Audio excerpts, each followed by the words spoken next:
Today on CityCast Philly, we're covering some of the week's top stories. It's the Friday News Roundup, and I'm joined by Philadelphia Inquirer editorial writer Daniel Pearson and our Eagles contributor and host of Bell and the Birdmen podcast, John Barchard. It's Friday, January 6, 2023. I'm Trenae Nuri, and this is CityCast Philly.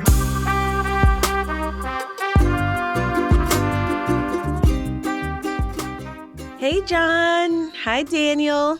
Happy New Year. Good morning. How are you doing? Good. Okay. Lots of big stories in politics and sports. John, let's start with you. Hamlin and the latest updates with his injuries. Let's talk about that. What was your reaction? Did you watch the game on Monday night?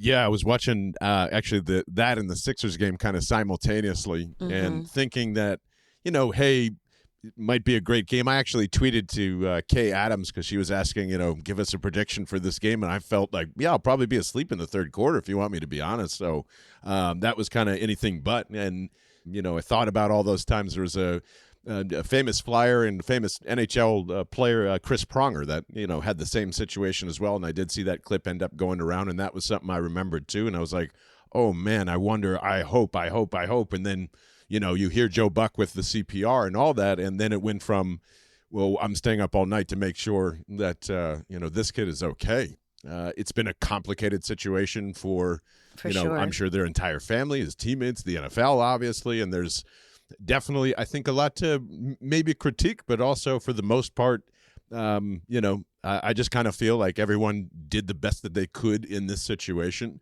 especially when you have a stadium full of people. And this really has not happened in, 40 years. And the NFL's never really stopped before. And I think that's one thing that caught everybody off guard. Yeah, it was surreal to watch in real time because, you see players take hits and get injuries, and you're like, okay, well, they'll give us the thumbs up. They're about to walk back to the locker room, or, their medical staff is going to look over them. But that's not what happened. And it was also surreal because I was sitting across in the living room from my son, who's 10.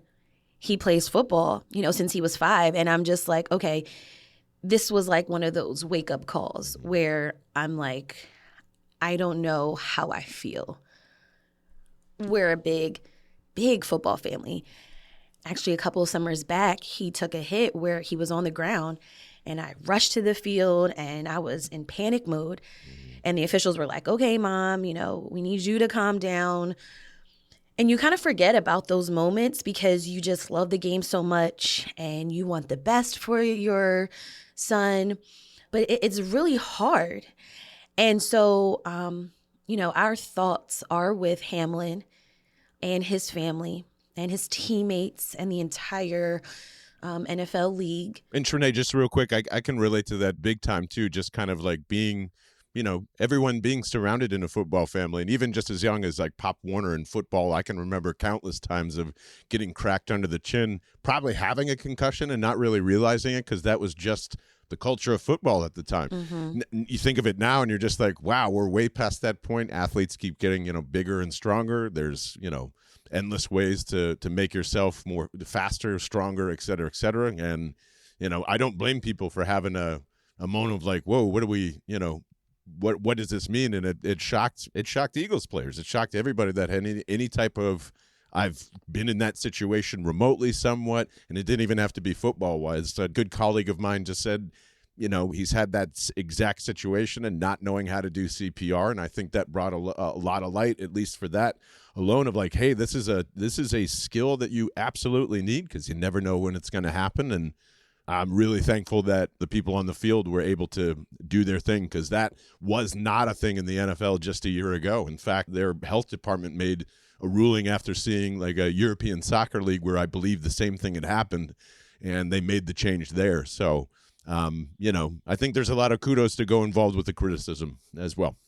It happened to Christian Eriksen, the Danish soccer player, and he had a heart attack on the field, and he has fully recovered. He's actually playing soccer again, which is hard to believe. And I really hope that DeMar can make a full recovery the way that Christian has. I'm really hopeful that that can happen. Yeah. Another news item this week that hit Philadelphia headlines was this question around, can a former two-term mayor run again, especially in this crowded mayoral race? Daniel, what's going on? Yeah, so a lot of people were surprised when they heard that Michael Nutter was eligible to run for mayor again. But the Philadelphia city charter actually allows you to run for a third or fourth term if you take a break. So you can only serve two consecutive terms. If Nutter were to run, he actually wouldn't be the first person to do this. This Mm-hmm. was a long time ago, when before we were born, or at least when we were pretty small. But Frank Rizzo actually tried to become the mayor again. He served two terms. He was term limited out. Then he ran. First, he ran in the Democratic primary against Wilson Good and lost. Then he ran in the general election against Wilson Good and lost as a Republican. And then he was going to run against Ed Rendell, and he actually died during during that election. So Michael Nutter is he's no Frank Rizzo. Let's just say that. But he is somebody who has a lot of name recognition. You know, people have strong feelings about Michael Nutter. But if Good you or bad? they have strong feelings in both ways. Okay. People have reached out to me ever since I tweeted that he is thinking about it. People are reaching out to him about it. Some people are saying he's the best mayor of my life. We had 250 murders when he was the mayor. There's 500 murders now. The economy was better. More people were taking public transit when he was mayor. Other people are saying he's the guy who did stop and frisk. He he spent too much money in Center City and not enough money in the neighborhoods. He tried to close libraries. So people have really strong feelings about him. But in a race with nine other people, that's not a bad thing, because the people who dislike him will be divided, and the people who do like him would be united behind him if he were to run. So I don't know if he's actually going to jump in. I'm sure all the other candidates are hoping that he doesn't, because he just has a lot more name recognition than they do. People know who the mayor is in a way that they don't know who a council person is, or who the city controller is, or who a grocer is. So he wouldn't even have to spend as much money to get people to know who he is the way that these other folks do. Oh, that's So interesting. if he Yeah. if he was to get in, I think he would be a big presence. Now, will he get in? I think his wife is probably sitting him down and saying, "Now, Michael, um, you know, Are you uh, sure about this, babe? yeah, and probably telling him he's got to make a decision soon. But if he got in, and I think he's very engaged. He's done interviews. He wrote for the Inquirer. Mm-hmm. So he's obviously thinking about the issues, thinking about the field. But will he actually get in? I don't know. At this point, I would have to see something more concrete from him than Mm-hmm. him telling folks, "Oh, I'm thinking about it." I mean, also, Daniel, what does this say about the other candidates? I mean, like, yes, it is a very crowded race, but do Hmm. you think that Nutter and his name kind of takes away from, the other candidates' accomplishments and the things that they kind of want to change in the city, their plans, things like that? I think that it just reflects the fact that people in Philadelphia don't necessarily know these folks that well. I mean, I know these folks because I cover city council and Mm-hmm. I've talked to them. So I know that there are a lot of smart, thoughtful people in this race who have done positive things for Philadelphia. But the average voter who isn't sitting in on council meetings and things like that regularly, they might not know these folks the way that they know a former mayor. So I think it really just says a lot about how many people are in the race. A big field is really tempting for somebody like Michael Nutter, who has a lot more name recognition. And compared to the last, I think this is a really strong field compared to the field that ran 8 years ago. I think that field didn't have as many strong characters as this one does. So it's a little disappointing that they're kind of lost in the shuffle, because I do think there's a lot of quality candidates out there. But it's going to be tempting for people with a big name and big money behind them. All right, let's shift things and talk about some other stories that we feel were kind of overlooked this week. Going back to sports, John, we always have great conversations about the Eagles. And I just want to know, John, are we getting Hurts back? Because I can't take another loss. I want to know that too, John. I need Jalen back. I need him back. John, do you have the answers? Trinae? These 2 games should be in his MVP tape because, it just shows how much worse the team is. Right. That's a good point. Yeah, if you're a betting kind of person, maybe you want to put a few shekels on that before the last weekend of the regular season here. But Trinae, Daniel, unfortunately, I'm the only one that's sticking my neck out here. I still think there's a possibility that he doesn't play. More so, how about this? I blow your mind. I don't think he should play at all. Really? At all. The Giants are sitting their starters as well. They don't have anything to play for in this game. Now, I'm not that type of a betting person, but it is information. So when Vegas takes a line that's supposed to be, okay, the Eagles are 2-point favorites in this game, and it goes all the way up to 14 points, meaning 2 touchdowns, they think the Eagles would win by 2 touchdowns before any announcement on injuries or anything like that. I think that's going to tell you where it's going to go. Also, how about this? Do you know that the Philadelphia Eagles have not had a franchise quarterback play a playoff game since 2009? That's Donovan McNabb. Everybody in between since that until now, 2023, which we are in. I can't believe I'm saying this. I can't believe it either. No one has sustained a playoff game. I do not think the 1 seed is as important as it is, as everybody's mind is, which the Eagles could clinch if they win. I want to make that clear. It is a very important game for that. That means they'll rest for 2 weeks. They'll only see 3 opponents at max if they end up going to the Super Bowl. It's a great place to be. However, if you're telling me that there is an inkling, a chance, a small gork in the system where Gardner Minshew is starting at either that 1 seed 2 weeks later or disaster strikes and he's got to start against the Tampa Bay Buccaneers next week, which is also a possibility here. I need Jalen Hurts healthy for the playoffs because I don't believe anybody in the NFC can beat the Philadelphia Eagles during the playoffs. I don't believe in momentum. I don't think it carries from the regular season into the playoffs. They're 2 completely different seasons. You're going to have Lane Johnson back. You've got C.J. Gardner coming off the window. You've got all these people that are going to be stacked, healthy, and ready to rock and roll. And to Daniel's point, and to your point probably, Trinae, everyone's going to be peed off that Jalen Hurts does not have an MVP trophy or people don't respect him that way. And I want the thermostat, not the temperature. He doesn't need a warm-up. This man's ready to go. He is the offense. He is the MVP. I need it in a meaningful game, everybody. So although probably Jalen goes because he's been medically cleared, I think there's a lot of words like progressing towards. And I see. There hasn't been, he's ready to go. He's the starter. He's going to be the guy. I actually don't think he plays on Sunday, everybody. Okay. So stress out away. Let's stress eat together, Trinae. I'm sure there's something great on the menu.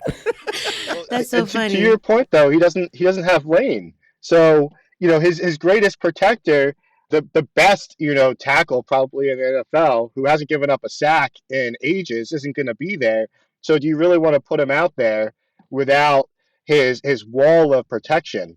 So I think that's a reasonable thing, especially if the Giants aren't going to be playing their top guys. And Daniel, I don't, speaking of that, I don't mean this because you're bringing up a great point. Like, you don't have Lane Johnson. The backup right tackle is Driscoll, and he's fine. But, there is a man named Kayvon Thibodeau on the other side who, just by the way, crushed Nick Foles, did a snow angel, made fun of Jeff Saturday, and has no disregard for any human life at all. Oh, right. I saw that. The snow angel, it just kept going. He kept doing it. Everyone's like, dude, get up. Someone throw a flag. And then he did the sleep thing on the sidelines, too. That was disturbing. If there is 1 quarter of Thibodeau coming on the field with a chance to go up against Driscoll, a way less player than Lane Johnson, and has a clear shot at Jalen Hurts and wants to fling his body out there just because, I'm good. I'm so good of him not playing this Sunday. All right, you convinced me. All right, we'll just have to hold off.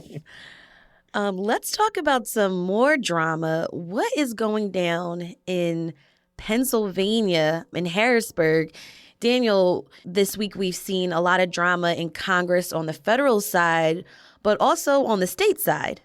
Yeah, so it's kind of been missed, the local news, because of the national news, this whole circus with Kevin McCarthy. But in Pennsylvania, we actually had a standoff too.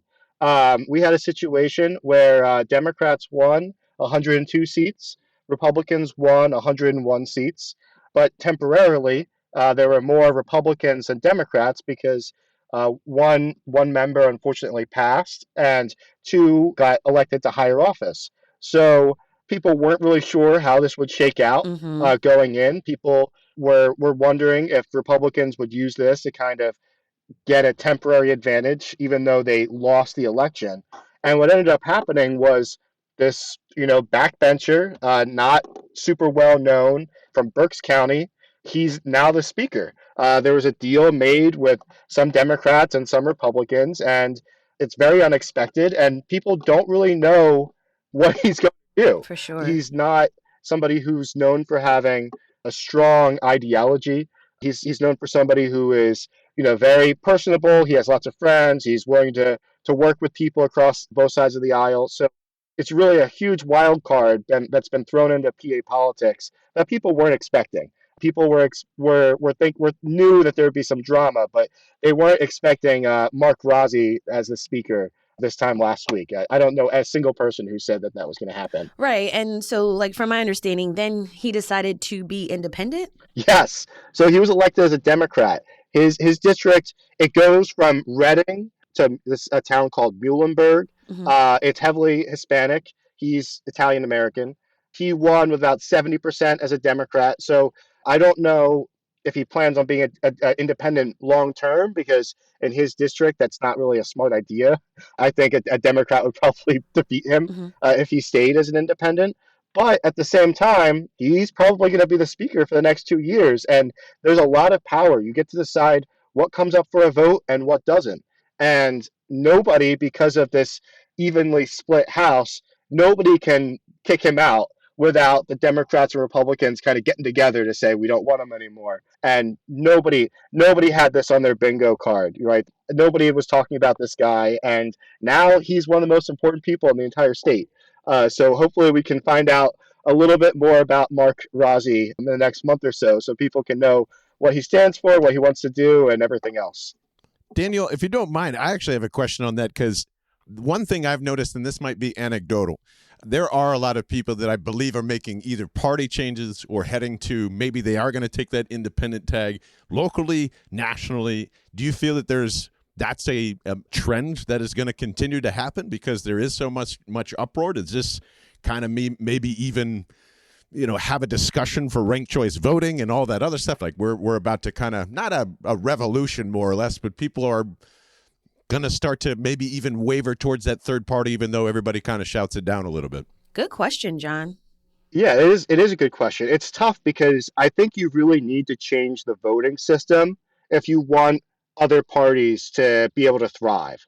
So I'm a strong supporter of ranked choice voting. I think we need that in our mayoral election here in Philadelphia, especially with 9 candidates. Like that's just begging. You don't want somebody with 30%, like, or 20% potentially becoming the mayor.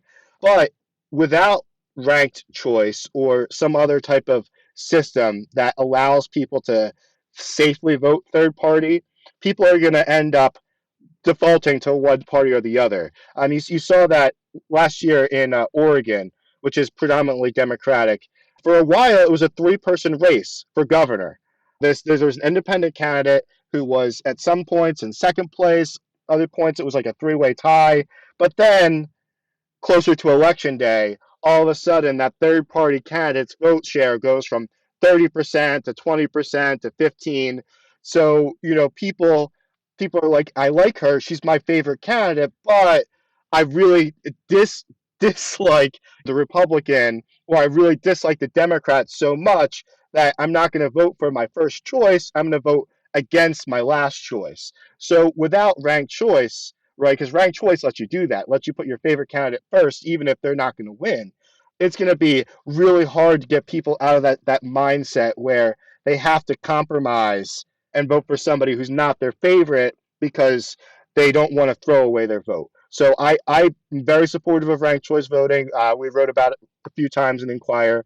But until that happens, it's going to be more of the same. Oh yeah, yeah. That's not. I'm not. Yeah, we'll all probably be very old if if that actually goes through. I just think everybody. I don't care what your political side is. We are begging for something different. All right. This has been such a great conversation, y'all. Thank you so much. Philadelphia Inquirer editorial writer Daniel Pearson and our Eagles contributor and co-host of Bell and the Birdman podcast, John Barchard. Thank you both for joining me on CityCast Philly. Thank you. Thanks, Trinae. Go Birds. Go Birds.